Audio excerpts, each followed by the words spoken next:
ஒரு சின்ன பச்சை இலை, நல்ல மனம் வரும். சிறிய கசப்பு சுவை இருக்கும். எங்கே வளரும்? மரத்திலே வளரும், செடியிலே வளரும், வெயில் இருக்கிற இடத்துல நல்லா வளரும். நம்ம வீட்டில் கூட வளர்க்கலாம்.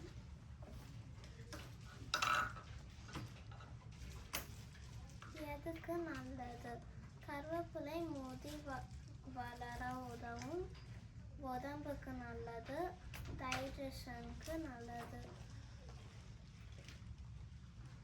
எதில் பயன்படுத்தலாம்? சாம்பாரில் பயன்படுத்தலாம், தயிர் சாதம், எலுமிச்சை சாதம், ரசம், தயிர் சாதம்.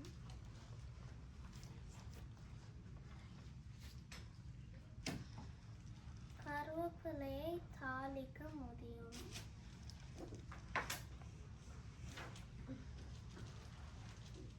தாளிக்கும் போது நல்ல மனம் வரும். மனம் மாத்திரல குணமும் நிறைந்தது. ஓகே, தினமும் சாப்பிட்டா நல்லா ஆரோக்கியம்.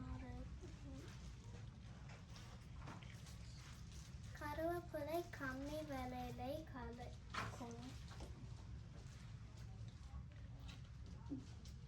ஸோ மசாலா ராணி, மசாலா ராஜா, கீரையோட ராணி யாரு? கருவேப்பிலை. கருவேப்பிலை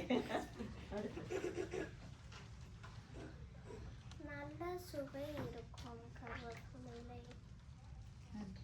நன்றி, வணக்கம். கருவேப்பிலை வந்து நம்மளாம் சாப்பிடும்போது எத்தனை பேர் கருவேப்பிலையை சேர்த்து சாப்பிட்றீங்க? சேர்த்து சாப்பிட்றீங்களா? அழகுடா.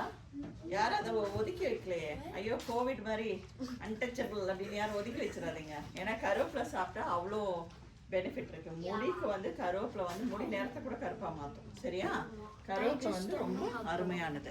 எல்லா தாளிப்புக்கும் நம்ம கருவேப்பிலை போடுவோம். கருவேப்பிலை போட்டு ஒரு நாள் உங்க அம்மாவை சமைக்க சொல்லு, கருவேப்பிலை போடாம அதையே சமைக்க சொல்லு. எது நல்லா இருக்குன்னு பாரு. கருவேப்பிலை போட்டது தான் நல்லா இருக்கும். ஓகே, அதனால தான் நம்ம பயன்படுத்துறோம்.